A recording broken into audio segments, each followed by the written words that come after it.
Hello प्यारे बच्चों, कैसे हैं आप सभी। स्वागत है आपके अपने YouTube चैनल और बउआ वाले चैनल सनी ग्लोबल स्टडी में। आज की क्लास है क्लास 12th के बायोलॉजी का चैप्टर नंबर 6, जिसका नाम है वंशागति का आणविक आधार।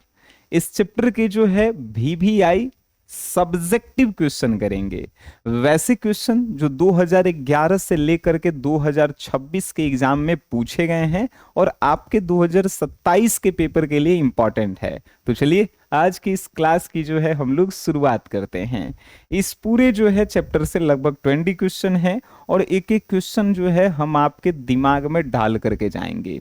यदि आप पिछले 5 चैप्टर तक नहीं पढ़े हैं तो वीडियो जो है इसी चैनल पे 12th बायोलॉजी नाम से प्लेलिस्ट बना हुआ है, 12th बायोलॉजी 2027। उसमें चैप्टर 1 से लेके चैप्टर 5 तक मिल जाएंगे और ये चैप्टर नंबर 6 भी मिल जाएंगे। ठीक है, चलिए जी शुरू करते हैं। आज का पहला जो है क्वेश्चन है, डीएनए की संरचना का वर्णन करना है। बताइए जी, डीएनए को आप देखे हैं कि नहीं, डीएनए की संरचना देखे हैं कि नहीं, कैसी होती है। चलिए दिखा देते हैं, उसके बाद इसका वर्णन कर देंगे। डीएनए की संरचना, अरे भाई साहब, डीएनए की संरचना ऐसी होती है। कैसी होती है? ऐसी होती है। ठीक है भाई, डीएनए की संरचना कैसी होती है? ऐसी होती है। ठीक है, आप सभी जान गए। अब इसका वर्णन आपको करना है। एक और बात बताएं आप सभी को, ये एगो लाइन नहीं होता है, ये में दो गो लाइन ऐसे ऐसे सटल रहता है। ठीक है, ऐसे ऐसे। इसमें भी एगो लाइन नहीं, इसमें भी दो गो लाइन ऐसे होता है, सटल सटल। ठीक है भाई, तो ये डीएनए की संरचना हो गई। अब इसका वर्णन आपको करना है कि डीएनए की संरचना का वर्णन कीजिए। तो पहला तो आप बोलिएगा कि डीएनए में क्या होता है भाई। तो डीऑक्सीराइबोज न्यूक्लिक एसिड। क्या बोलेंगे हिंदी में? हिंदी में भी बोलेंगे डीऑक्सीराइबोज न्यूक्लिक अम्ल होता है डीएनए में। पहला पॉइंट लिखेंगे। दूसरा पॉइंट लिखेंगे कि इसका सूत्र संरचना कैसा होता है। तो द्विसूत्री। इसका संरचना कैसा होता है? अगर आपसे पूछे डीएनए की संरचना कैसा होता है, तो आप लिखेंगे द्विसूत्री कुंडलित। क्या होता है? द्विसूत्री कुंडलित संरचना होता है। ठीक है भाई साहब, द्विसूत्री कुंडलित संरचना होता है। अब देखिए, अरे भाई मिट गया। हाँ, यहाँ पे हमने आपको जो है कहा था डीएनए की संरचना का वर्णन करने के लिए, तो हमने तो फिगर बना ही दिया। आपको बताना है पॉइंट, वर्णन करना है वर्णन। तो आप लिखेंगे कि डीएनए में जो है डीऑक्सी राइबोज न्यूक्लिक एसिड होता है। दूसरा, इसकी संरचना द्विसूत्री कुंडलित तो होती है। ठीक है, द्विसूत्री कुंडलित इसकी संरचना होती है। तीसरा पॉइंट बताइएगा कि इसमें दो लंबी पॉलीपेप्टाइड, इसको क्या बोलते हैं? पॉलीन्यूक्लियोटाइड। ये जो है, ये जो दो आप ये देख रहे हैं, एगो ऐसे एगो ऐसे, तो इसको बोलते हैं पॉलीपेप्टाइड। ठीक है, तो दो लंबी पॉलीपेप्टाइड का जो है श्रृंखला होता है। याद रखेंगे, 2 नंबर में पूछेगा 3 को आप बता देंगे, 5 नंबर में पूछेगा 5 को आप बता सकते हैं। तो हम आपको 5 बता देते हैं, आप जो है याद रख लीजिएगा। डीएनए की संरचना का वर्णन, डीएनए में जो है डीऑक्सीराइबोज न्यूक्लिक एसिड होता है। दूसरा, डीएनए का जो है संरचना द्विसूत्री कुंडलित होता है। तीसरा, डीएनए में दो गो लंबी श्रृंखला जो है पॉलीपेप्टाइड का होता है। ठीक है, पॉलीन्यूक्लियोपेप्टाइड। ठीक है, चौथा याद रखेंगे कि ये दोनों श्रृंखलाएं जो है, ये दोनों श्रृंखलाएं हाइड्रोजन के द्वारा बंधे होते हैं। इसके द्वारा? हाइड्रोजन बंध द्वारा बंधे होते हैं। बात याद रखेंगे। पांचवा याद रखेंगे कि डीएनए जो है अनुवांशिकी सूचनाओं का वाहक होता है। ये आप याद रखेंगे कि नहीं याद रखेंगे? याद हुआ कि नहीं, बस ये बताइए। डीएनए की संरचना का वर्णन आप कर सकते हैं, आप बिना देखे कि नहीं कर सकते हैं। डीएनए में डीऑक्सीराइबोज न्यूक्लिक एसिड होता है पहला। डीएनए की संरचना कैसी होती है? तो द्विसूत्री कुंडलित होती है। तीसरा पूछेगा तो डीएनए में दो लंबी श्रृंखलाएं जो है पॉलीन्यूक्लियोपेप्टाइड का होता है। और ये दोनों श्रृंखलाएं जो है हाइड्रोजन बंध द्वारा बंधे होते हैं। और पांचवा याद रखिएगा आप कि डीएनए जो है अनुवांशिकी गुणों का वाहक होता है। अनुवांशिकी गुणों मतलब हमर गुण हमर बेटा में, हमर बेटा वाला गुण हमर पोता में। ठीक है, अब जो है ये आप समझ गए। तो दूसरा क्वेश्चन कहा न्यूक्लियोसाइड और न्यूक्लियोटाइड में जो है दो गो अंतर आपको बताना है।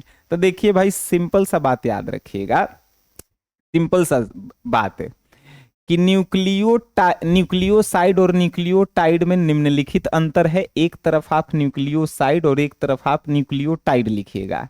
न्यूक्लियोसाइड में आप क्या लिखिएगा कि इसमें शर्करा, शर्करा मतलब मीठा, चीनी, ठीक है, इसमें शर्करा और क्या होता है तो नाइट्रोजनी युक्त, नाइट्रोजनी युक्त, नाइट्रोजनी युक्त क्या होता है भाई, तो नाइट्रोजनी युक्त जो है क्षारक होते हैं। क्या बोलेंगे, क्षारक, क्षारक मतलब आप क्या बोलते हैं उसको, बेस बोलते हैं अंग्रेजी में, हाँ। तो न्यूक्लियोसाइड में क्या होता है तो शर्करा साथ में नाइट्रोजनी युक्त क्षारक होते हैं। न्यूक्लियोटाइड में लिखिएगा कि शर्करा के साथ में नाइट्रोजनी युक्त क्षारक के साथ में क्या होता है, तब भाई पहले तो आप शर्करा इसमें लिखेंगे कि शर्करा प्लस नाइट्रोजनी युक्त क्षारक और प्लस में जो है फॉस्फेट होती है। क्या बोलेंगे, फॉस्फेट, इसमें फॉस्फेट ऐड कर देना है, फॉस्फेट। आप क्या बता सकते हैं कि न्यूक्लियोसाइड और न्यूक्लियोटाइड में अंतर क्या है, तो न्यूक्लियोसाइड में शर्करा प्लस नाइट्रोजनी युक्त क्षारक होते हैं और न्यूक्लियोटाइड में शर्करा प्लस नाइट्रोजनी युक्त क्षारक प्लस फॉस्फेट होते हैं। दूसरा जो है आप लिखिएगा कि न्यूक्लियोसाइड में फॉस्फेट नहीं होते हैं और न्यूक्लियोटाइड में फॉस्फेट होते हैं। ये दो को आपको अंतर लिख देना है, ठीक है। चलिए अब तीसरा नंबर क्वेश्चन कहा कि यूक्रोमैटिन और हेट्रोक्रोमैटिन में अंतर बताइए। यूक्रोमैटिन एवं हेट्रोक्रोमैटिन में अंतर बताना है। क्या लिखेंगे, यूक्रोमैटिन और हेट्रोक्रोमैटिन में निम्नलिखित अंतर है। पहला अंतर क्या लिखेंगे कि ये जो है हल्का रंग का होता है। कैसा होता है भाई, हल्का रंग का। ये लिखिएगा कि ये भाई गहरा रंग का होता है। क्या होता है, गहरा रंग का।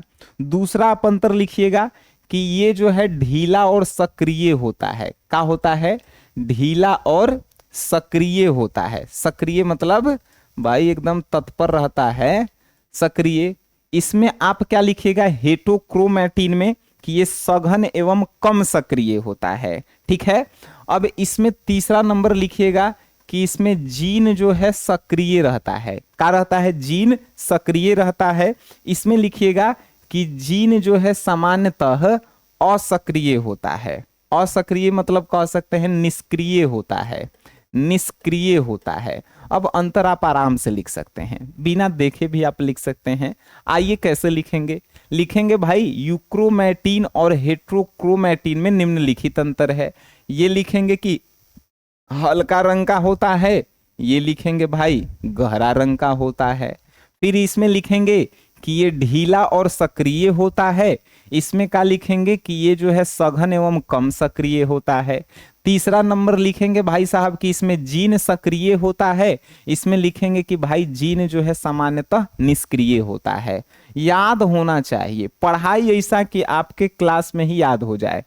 क्वेश्चन चौथा नंबर पूछा डीएनए के द्विसूत्री संरचना के दो गो मुख्य बिंदु की विवेचना कीजिए।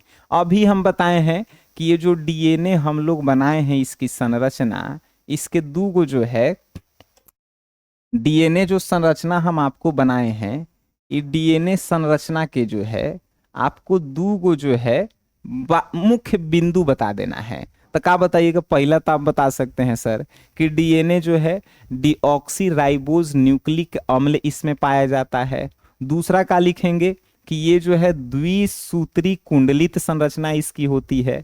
तीसरा आप क्या बताएंगे कि ये जो दो लंबी श्रृंखलाएं होती है इसमें क्या होती है, पॉलीन्यूक्लियोपेप्टाइड होता है, ठीक है। पॉलीन्यूक्लियोपेप्टाइड का जो है ये संरचना होता है, लिखे हैं कि नहीं। उसके बाद जो है ये दोनों जो है श्रृंखलाएं आपस में हाइड्रोजन बंध द्वारा जुड़ी हुई होती है। फिर जो है आप बताएंगे कि ये जो है अनुवांशिकी गुणों का वाहक होता है। 5 को हम लोग जो है पहले क्वेश्चन में पढ़े हैं, आपको याद है कि नहीं है। चलिए तो इसके मुख्य बिंदु आप लिख देंगे। ये दोनों क्वेश्चन सेम है, बात समझ गए। आइए नेक्स्ट क्वेश्चन की ओर हम लोग चलते हैं। क्वेश्चन पूछा हीट स्टोन पर धनात्मक आवेश कैसे प्राप्त होता है। मतलब हीट स्टोन पे जो है पॉजिटिव जो है आवेश, आवेश मीन्स चार्ज होता है, तो हीट स्टोन पे जो है पॉजिटिव चार्ज कैसे आता है। तो समझिएगा, हीट स्टोन प्रोटीन एगो होता है। आपसे पहले तो पूछा कि हीट स्टोन होता का है, तो हीट स्टोन जो है एगो प्रोटीन होता है। तो हीट स्टोन प्रोटीन में जो है लाइसिन और आर्जियन पाया जाता है। काची पाया जाता है? लाइसिन पाया जाता है और आर्जियन पाया जाता है। क्या याद रखेंगे? आर्जियन। तो हीट स्टोन ब्रिज में जो है हीट स्टोन प्रोटीन में लाइसिन और आर्जियन पाए जाते हैं। और ये लाइसिन और आर्जियन क्या है? तो एगो अमीनो अम्ल है। तो आप ऐसे भी लिख सकते हैं कि हीट स्टोन प्रोटीन में लाइसिन और आर्जियक नामक दो गो एमिनो अम्ल पाए जाते हैं जो क्षारीय होते हैं, जिसके कारण इस पर धनात्मक आवेश प्राप्त होता है। नहीं लिख लेंगे जी कि हीट स्टोन पर धनात्मक आवेश कैसे प्राप्त होता है।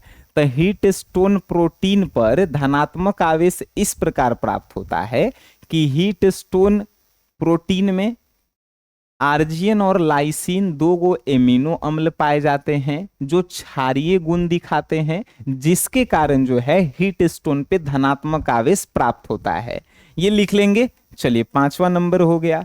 आपसे पूछा विभिन्न प्रकार के आरएनए के नाम बताइए जी। आरएनए के जो है नाम आप बता सकते हैं कि नहीं? तो पहला बताइएगा सर, एम आरएनए होता है। क्या होता है भाई साहब?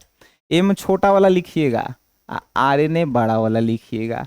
फिर जो है आप कहिएगा कि सर टी आरएनए होता है, टी आरएनए।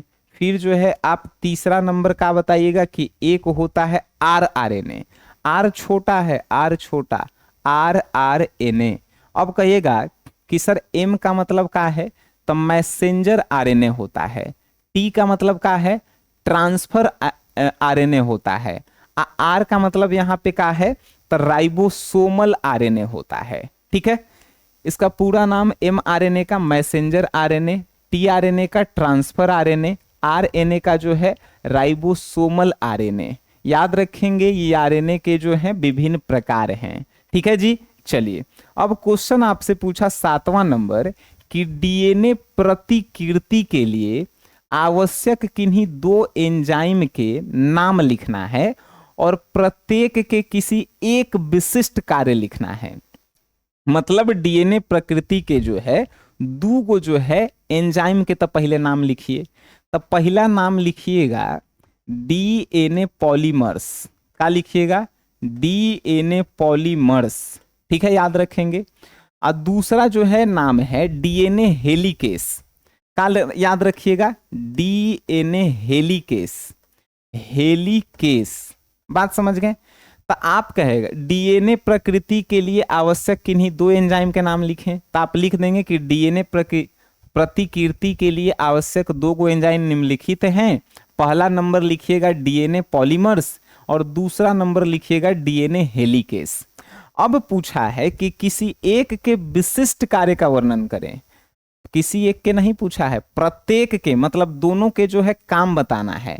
तो डीएनए पॉलीमर्स का काम है नया डीएनए सूत्र बनाना। डीएनए पॉलीमर्स का काम क्या है? नया डीएनए सूत्र बनाना। तो इसमें आप डैश देके लिख सकते हैं कि डीएनए पॉलीमर्स नया डीएनए सूत्र बनाता है। ठीक है। अब ये डीएनए हेलिकेस का काम क्या है? तो डीएनए हेलिकेस का काम है डीएनए की दोनों श्रृंखलाओं को अलग करना। डीएनए की जो दो गो श्रृंखलाएं नहीं होती है जी, डीएनए की जो दो गो श्रृंखलाएं हैं, इन दोनों को अलग करना। ठीक है। चलिए अब जो है आप समझ गए। अब यहाँ पे क्वेश्चन 8वां नंबर पूछा, संक्षेप में ट्रांसक्रिप्शन का जो है आपको वर्णन करना है। ट्रांसक्रिप्शन जो है क्या होता है आप बता सकते हैं? डीएनए से आरएनए बनने की प्रक्रिया को ट्रांसक्रिप्शन कहा जाता है। तो आप कहेंगे कि डीएनए से आरएनए बनने की प्रक्रिया को ट्रांसक्रिप्शन कहते हैं। इस प्रक्रिया में डीएनए की एक श्रृंखला सांचे का कार्य करती है। सांचा मतलब कि जिसमें जिसे कभी ईंट बनते हुए देखे हैं? ईंट जो है सांचा में बनाया जाता है, ठीक है। तो यहाँ पे जो है आपका जो है यहाँ पे क्वेश्चन पूछा है का कि संक्षेप में आपको ट्रांसक्रिप्शन का जो है वर्णन कर देना है। मतलब 2 नंबर में पूछा है तो 4-5 लाइन में आपको वर्णन कर देना है। तब पहले तो आप लिखेंगे ट्रांसक्रिप्शन के बारे में, ट्रांसक्रिप्शन लिख के डैश देंगे और इसमें लिखेंगे कि ट्रांसक्रिप्शन एक ऐसी प्रक्रिया है जो डीएनए को आरएनए में परिवर्तित करता है, या ऐसे भी लिख सकते हैं कि डीएनए से आरएनए बनने की प्रक्रिया को ट्रांसक्रिप्शन कहते हैं, ठीक है। अब इस ट्रांसक्रिप्शन में जो है होता का है, तो ये जो डीएनए का जो है 2 श्रृंखला है, तो एगो श्रृंखला जो है सांचा का काम करता है, ठीक है। और एगो जो है आरएनए पॉलीमर्स, वो आरएनए पॉलीमर्स जो है एंजाइम आरएनए का निर्माण करता है। आरएनए पॉलीमर्स जो है आरएनए एंजाइम का निर्माण करता है। ये जो है इसका वर्णन रहा। ये 9 नंबर क्वेश्चन कहेगा कि युग्मनज और प्रतिकर्षण को परिभाषित करें, ठीक है भाई साहब। आपसे कहा कि युग्मनज और प्रतिकर्षण को जो है आपको परिभाषित करना है। तो युग्मनज क्या होता है? जब प्रभावी जीन एक ही गुणसूत्र पर साथ साथ रहते हैं तो उसे हम लोग कहते हैं युग्मनज। युग्मनज में डैश देके आप लिखेंगे कि जब प्रभावी जीन, क्या लिखेंगे? जब प्रभावी जीन एक ही गुणसूत्र पर साथ साथ रहते हैं तो उसे हम लोग कहते हैं का भाई? तो युग्मनज। और प्रतिकर्षण मतलब क्या होता है कि जब प्रभावी और अप्रभावी जीन अलग अलग गुणसूत्रों पर रहते हैं तो उसे हम लोग कहते हैं प्रतिकर्षण। प्रतिकर्षण मतलब हटना होता है, ठीक है। और युग्मनज मतलब समझना जुड़ना होता है। तो युग्मनज मतलब क्या समझे कि जब प्रभावी जीन एक ही जो है गुणसूत्र पर साथ साथ रहते हैं उसे युग्मनज, और जब प्रभावी और अप्रभावी जीन अलग अलग गुणसूत्रों पर होते हैं उसे प्रतिकर्षण कहते हैं। याद रखेंगे? चलिए बहुत बढ़िया। क्वेश्चन नंबर 10 कहा कि निम्नांकित को परिभाषित करें। सहलग्नता को पहले परिभाषित करना है, फिर उसके बाद सहलग्नता वर्ग को परिभाषित करना है, फिर उसके बाद प्रत्यक्ष सहलग्नता को परिभाषित करना है और परोक्ष सहलग्नता को परिभाषित करना है। तो सबसे पहले सहलग्नता लिख के डैश दीजिए और उसमें हम लोग लिखते हैं। तो सहलग्नता का आप लिखेंगे कि एक ही गुणसूत्र पर स्थित जीनों का साथ साथ वंशानुगत होना सहलग्नता कहलाता है। क्या लिखेंगे कि एक ही गुणसूत्र पर स्थित जीनों का साथ साथ वंशानुगत होना सहलग्नता कहलाता है। एक ही गुणसूत्र पर जीनों का साथ साथ वंशानुगत होना सहलग्नता कहलाता है। याद रखेंगे? चलिए अब सहलग्नता वर्ग क्या है? तो सहलग्नता वर्ग एक ही गुणसूत्र पर स्थित सभी जीनों का समूह सहलग्नता वर्ग कहलाता है। एक ही गुणसूत्र पर उपस्थित सभी जीनों के समूह को सहलग्नता वर्ग कहते हैं, ठीक है। अब आपसे पूछा प्रत्यक्ष सहलग्नता का होता है। प्रभावी जीन एक साथ होते हैं। जब एक ही गुणसूत्र पर प्रभावी जीन एक साथ होते हैं उसे प्रत्यक्ष सहलग्नता कहते हैं। आप परोक्ष सहलग्नता क्या कहते हैं कि प्रभावी और अप्रभावी जीन जब अलग अलग गुणसूत्रों पर होते हैं तो उसे हम लोग कहते हैं परोक्ष सहलग्नता। याद रहेगा कि नहीं रहेगा ये बताइए। फिर से याद नहीं रहेगा, हम आपको रिपीट कर देते हैं। सहलग्नता क्या है? तो एक ही गुणसूत्र पर स्थित सभी जीन, अरे क्या बोलते हैं, एक ही गुणसूत्र पर स्थित सभी जीनों का साथ साथ वंशानुगत होना सहलग्नता कहलाता है। एक ही गुणसूत्र पर उपस्थित जीनों के समूह को सहलग्नता वर्ग कहते हैं। प्रत्यक्ष सहलग्नता यानी एक ही जीन पर उपस्थित प्रभावी जीनों को क्या कहते हैं? प्रत्यक्ष सहलग्नता। परोक्ष सहलग्नता यानी प्रभावी जीन और अप्रभावी जीन जब अलग अलग होते हैं तो उसे परोक्ष संलग्नता कहते हैं। ठीक है, चलिए जी, अब 10 गो क्वेश्चन आप देख लिए। देखिए, किसी भी जो है आपको चैप्टर का इसका नोट्स आपको चाहिए तो आपको प्ले स्टोर से एक एप्लीकेशन डाउनलोड करना होगा जिसका नाम है SGS क्लासेस। ठीक है भाई साहब, चलिए अब यहां पे आगे आते हैं, हम लोग 11 नंबर क्वेश्चन देखते हैं। पहली एंड्रोम्स पर संक्षिप्त टिप्पणी लिखिए। संक्षिप्त टिप्पणी मतलब इसके बारे में आपको जानकारी देना है। ठीक है, कि पहली एंड्रोम्स जो है होता क्या है। तब पहली एंड्रोम्स जो है डीएनए का ऐसा अनुक्रम है जो जिसे दोनों दिशाओं से पढ़ने पर समान अर्थ निकलता है। सुनिएगा कि पॉलीएंड्रोम्स क्या है। तो पॉलीएंड्रोम्स जो है डीएनए का ऐसा समूह है जिसे आप एनए से भी पढ़ेंगे तो समान अर्थ निकलेगा और एनए से भी पढ़ेंगे तो समान अर्थ निकलेगा। मतलब आप क्या समझें कि पॉलीएंड्रोम्स है क्या। तो पॉलीएंड्रोम्स जो है डीएनए की ऐसी जो है अनुक्रम है जिसे दोनों तरफ से पढ़ने पर समान अर्थ निकलता है। और इसकी खासियत क्या है, तब प्रतिबंधक एंजाइम ऐसे अनुक्रमों को पहचानते हैं। जो प्रतिबंधक एंजाइम होते हैं वही जो है पॉलीएंड्रोम्स को पहचानते हैं। ठीक है, और यह जैव प्रौद्योगिकी में बहुत उपयोगी होता है। मतलब पॉलीएंड्रोम्स जो है ये जैव प्रौद्योगिकी में बहुत उपयोगी होता है। अब आपको समझ में आ गया होगा कि पॉलीएंड्रोम्स जो है इस पे हम कैसे संक्षिप्त टिप्पणी लिखेंगे। तो सबसे पहले तो बताएंगे कि पॉलीएंड्रोम्स जो है डीएनए का ऐसा अनुक्रम है जिसे दोनों दिशाओं से पढ़ने पे समान अर्थ निकलता है और यह जो है जैव प्रौद्योगिकी में काफी उपयोगी होता है। और इसका जो है पता कौन लगाता है, तो प्रतिबंधक एंजाइम लगाता है। ठीक है जी, आइए जी क्वेश्चन नंबर 12 देख लेते हैं। क्या है कि जीन कोश से आप क्या समझते हैं, बताइए जी। जीन कोश अगर हम एक लाइन में अपन भाषा में बनाएं तो जीनों के समूह को ही जीन कोश कहते हैं। लेकिन ये परिभाषा आपको एग्जाम में नहीं लिखना है। परिभाषा ये लिखना है कि जीन कोश किसी जनसंख्या के सभी व्यक्तियों में पाए जाने वाले सभी जीवों के संग्रह को जीन कोश कहा जाता है। मान के चलिए कि आपके गांव में 1000 आदमी है, तो 1000 आदमी में जो भी जीन पाया जाएगा उस सब के जीन के समूह को हम लोग क्या कहेंगे, जीन कोश कहेंगे। तो आप लिख सकते हैं कि किसी निश्चित जनसंख्या में पाए जाने वाले सभी जीनों के समूह को जीन कोश कहा जाता है।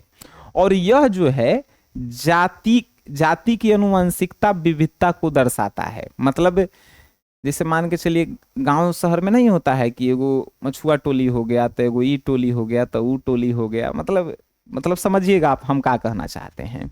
तो वहां पे उपस्थित सभी व्यक्तियों के जीनों के समूह को कहा जाएगा जीन कोश। ठीक है, तो किसी जनसंख्या के सभी व्यक्तियों में पाए जाने वाले जीनों के समूह को ही हम लोग कहते हैं जीन कोश। और यह जो है जातीय विविधता के लिए जो है आवश्यक होता है। ठीक है भाई, कि किसी जाति की आनुवंशिकता विविधता को जो है दर्शाता है।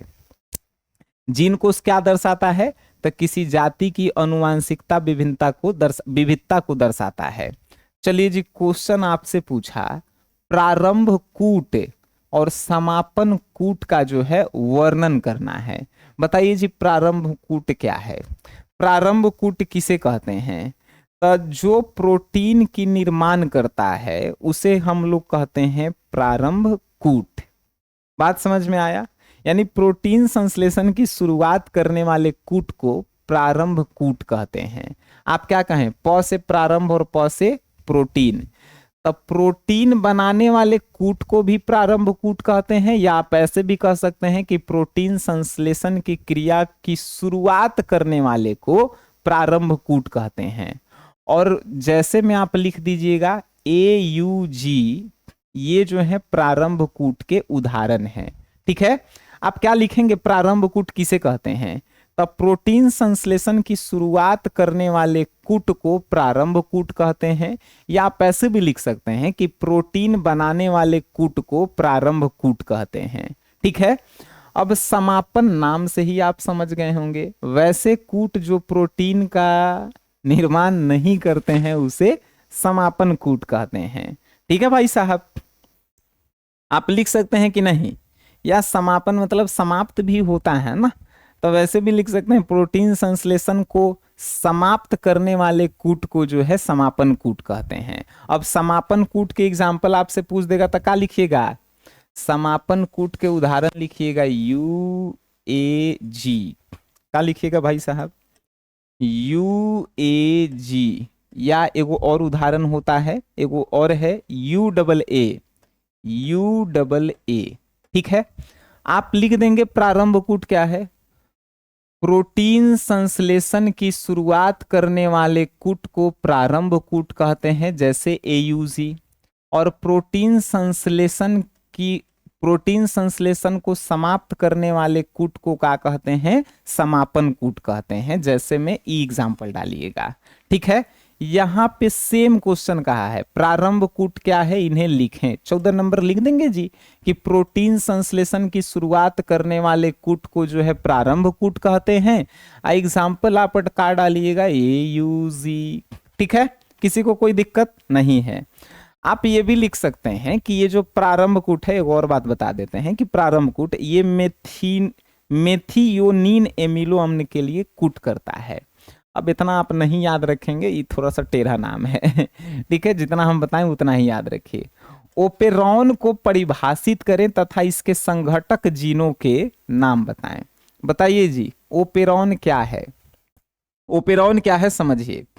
ओपेरॉन जीनों का ऐसा समूह है जो मिलकर किसी एक कार्य को नियंत्रण करती है। आप क्या कहेंगे, या ऐसे भी परिभाषा लिख सकते हैं कि जीनों का ऐसा समूह जो मिल करके एक कार्य को नियंत्रित करती है उसे ओपेरॉन कहते हैं। जीनों का ऐसा समूह जो मिल करके एक कार्य को नियंत्रित करती है उसे ओपेरॉन कहते हैं। ठीक है, बात समझ में आए। चलिए जी, अब आप लिखेंगे इसी में कि इसके संघटक जीन कौन से हैं। तो इसके संघटक जीन जो हैं मुख्य रूप से 4 गो हैं। पहला को बोला जाता है नियामक जीन, जिसे जो है रेगुलेटर जीन भी कहते हैं अंग्रेजी में। तो नियामक जीन हो गया, नियामक जीन पहला हो गया। क्या लिखेंगे भाई, नियामक जीन, जिसको रेगुलेटर जीन भी बोला जाता है। दूसरा जीन लिखिएगा प्रमोटर जीन, क्या लिखिएगा, प्रमोटर जीन। तीसरा जीन लिखिएगा ऑपरेटर जीन, क्या लिखिएगा भाई साहब, ऑपरेटर। ये लगता है कि स्टेंट बजा वाला जो है नाम आ गया, नहीं जी। अब जो है संरचनात्मक जीन, चौथा जो है संरचनात्मक जीन। अब यहां पे आपको याद हो गया होगा कि भाई ओपेरॉन क्या है, तो जीनों का एक ऐसा समूह जो किसी एक कार्य को नियंत्रित करता है उसे हम लोग कहते हैं ओपेरॉन। और ओपेरॉन के मुख्य संघटक जीन हैं नियामक gene, promoter gene, operator gene और संरचनात्मक जीन। याद रखेंगे। चलिए जी, अब जो है आपसे क्वेश्चन जो है बस 4-5 गो और बच गया है, इसको भी खत्म कर देते हैं। बायोप्रोस्पेक्टिंग से आप क्या समझते हैं बताइए जी। बायोप्रोस्पेक्टिंग होता क्या है पहले आप समझिए कि बायोप्रोस्पेक्टिंग जीवों से उपयोगी पदार्थ या जीवों की खोज करने की प्रक्रिया को हम लोग कहते हैं बायोप्रोस्पेक्टिंग। मतलब किसी जीव से आप उपयोगी पदार्थ जो है प्राप्त कर रहे हैं, ठीक है, उस प्रक्रिया को भी आप बायोप्रोस्पेक्टिंग बोल सकते हैं। या तो आप बोल सकते हैं कि जीनों की खोज करने की प्रक्रिया को जो है हम लोग बोलते हैं बायोप्रोस्पेक्टिंग। या आप ऐसे भी परिभाषा लिख सकते हैं कि जीवों से उपयोगी पदार्थ प्राप्त करने या जीनों के खोज करने की प्रक्रिया को बायोप्रोस्पेक्टिंग बोलते हैं। ठीक है, आप लिख लेंगे जी कि जीवों से उपयोगी पदार्थ को प्राप्त करने या जीन खोज करने की प्रक्रिया को बायोप्रोस्पेक्टिंग कहते हैं। इसका उपयोग कहाँ कहाँ होता है? दवाई बनाने में, कृषि में होता है और उद्योग में होता है। बायोप्रोस्पेक्टिंग का उपयोग कहाँ कहाँ होता है? मेडिकल में, कृषि में और उद्योग में, बिजनेस में। ठीक है। क्वेश्चन नंबर 17 पूछा, प्रोटीन संश्लेषण पर उत्परिवर्तन का क्या प्रभाव पड़ता है? प्रोटीन संश्लेषण पर उत्परिवर्तन का यह प्रभाव पड़ता है कि डीएनए का क्रम बदल जाता है। क्या आप प्रोटीन संश्लेषण पर उत्परिवर्तन का क्या प्रभाव पड़ता है? तो लिखेंगे कि प्रोटीन संश्लेषण पर उत्परिवर्तन का यह प्रभाव पड़ता है कि डीएनए का जो है क्रम बदल जाता है, जिसके कारण प्रोटीन भी जो है, जिसके कारण बनने वाला प्रोटीन भी बदल जाता है और प्रोटीन सही से कार्य नहीं कर पाता है और लोगों के शरीर में रोग हो जाता है। क्या क्या क्या बोलेंगे आप? प्रोटीन संश्लेषण पर उत्परिवर्तन का क्या प्रभाव पड़ा? तब प्रोटीन संश्लेषण पर उत्परिवर्तन का यह प्रभाव पड़ता है कि डीएनए का क्रम बदल जाता है, जिससे बनने वाला प्रोटीन भी जो है बदल जाता है, जिसके कारण जो है लोगों के जो है शरीर में जो है प्रोटीन कार्य नहीं कर पाता है और लोग बीमार होने लगते हैं, लोगों के शरीर में रोग होने लगता है। ठीक है भाई साहब। आइए क्वेश्चन, सी डीएनए और एस डीएनए में कोई दो अंतर लिखें। अंतर लिखने का तरीका क्या है? लिखेंगे कि सी डीएनए और एस डीएनए में निम्नलिखित अंतर है। एक तरफ है सी डीएनए और दूसरे तरफ एस डीएनए लिखेंगे। सी डीएनए में क्या लिखेंगे कि सी डीएनए जो है डीएनए का पूरक है। पहला क्या लिखेंगे भाई जी? तो सी डीएनए जो है डीएनए का है, पूरक है। किसका पूरक है भाई? डीएनए का पूरक है। ठीक है। एस डीएनए का है तो एस डीएनए एकल सूत्रीय है। इसमें क्या लिखेंगे भाई कि एस डीएनए एकल सूत्रीय है, एकल सूत्रीय है। बात समझ गए? अब लिखेंगे कि सी डीएनए जो है mRNA से बना है। mRNA मतलब कि मैसेंजर आरएनए से बना है। ठीक है। और एस डीएनए जो है एक डीएनए श्रृंखला है, मतलब ये किसी से बना नहीं है, एक डीएनए का श्रृंखला है भाई साहब। क्या है? श्रृंखला है। अब आपको समझ में आ गया होगा। सी डीएनए डीएनए का पूरक होता है, एस डीएनए एक सूत्रीय श्रृंखला है। याद रखेंगे, या एक सूत्रीय डीएनए है। सी डीएनए में जो है सी डीएनए mRNA से बनता है, एस डीएनए जो है एक डीएनए की श्रृंखला है। कंफर्म? याद हो जाना चाहिए। 19 नंबर क्वेश्चन, मानव जीनोम परियोजना के लक्ष्य क्या है भाई? बताओ बताओ, मानव जीनोम परियोजना के लक्ष्य क्या है? तब मानव जीनोम परियोजना के पहला लक्ष्य है मानव में जीनों का खोज करना। क्या है भाई? कि मानव के सभी जीनों की पहचान करना। पहला लक्ष्य यही है। दूसरा है पूरे डीएनए का अनुक्रम का पता लगाना। तीसरा है आनुवांशिकी रोगों का अध्ययन करना। और चौथा बताइएगा कि नई दवाओं का उपचार विकसित करने में सहायता प्रदान करना। अब आपको याद हो गया होगा कि मानव जीनोम परियोजना के लक्ष्य क्या है? पहला, मानव के जो है सभी जीनों की पहचान करना। दूसरा, पूरे डीएनए के अनुक्रम का पता लगाना। तीसरा, आनुवांशिकी रोगों का अध्ययन करना। और चौथा, नई दवाओं और उपचार विकसित करने में सहायता करना। वहीं पूछा है कि मानव जीनोम योजना के 4 विशेषता लिखिए। विशेषता लिखेला कहा है, यहां इसका लक्ष्य बताया गया है, यहां विशेषता लिखेला कहा है। विशेषता का लिखेंगे कि मानव में लगभग जो है 3 अरब क्षार युग्म पाए जाते हैं। मानव जीनोम योजना की 4 विशेषताएं का लिखेंगे। तो पहला लिखेंगे कि मानव में लगभग 3 अरब क्षार युग्म पाए जाते हैं। कितना अरब भाई? 3 अरब। 3 अरब क्षार युग्म पाए जाते हैं। 3 अरब मानव में 3 अरब क्षार युग्म पाए जाते हैं। दूसरा, मानव में लगभग 20,000 से 25,000 जीन होते हैं। इसकी विशेषता का लिखेंगे दूसरा नंबर, मानव में 20,000 से 25,000 जो है जीन होते हैं। और तीसरा नंबर लिखेंगे कि सभी मनुष्यों का डीएनए लगभग 99.9% समान होते हैं। लिख लेंगे भाई, 4 को कहा है। तो केवल 0.1% डीएनए में भिन्नता पाई जाती है, जिससे व्यक्तियों में अंतर दिखाई देता है। फिर से, मानव जीनोम योजना के 4 विशेषता। तो पहले भाई, मानव में 3 अरब जो है जीन युग्म पाए जाते हैं, ठीक है, क्षार युग्म पाए जाते हैं। जीन मानव में कितना, तो 20,000 से 25,000 के बीच पाए जाते हैं। अब मानव में लगभग 99.9% जो है डीएनए समान होता है। चौथा लिखेला था कि 0.1% ही जो है मानव के जो है खून में, डीएनए में विभिन्नता पाई जाती है, जिसके कारण जो है लोग के अलग अलग गुण दिखाई देते हैं। ठीक है भाई, व्यक्तियों में अंतर दिखाई देते हैं। इतनी सरलता से हम लोगों ने इस 20 क्वेश्चन को पढ़ा। इन 20 क्वेश्चन को आप कॉपी पे लिख लिख करके जो है याद कर लीजिए, काफी इंपॉर्टेंट है। ठीक है, और हम मिलेंगे आपसे फिर इसके 7वें चैप्टर के साथ।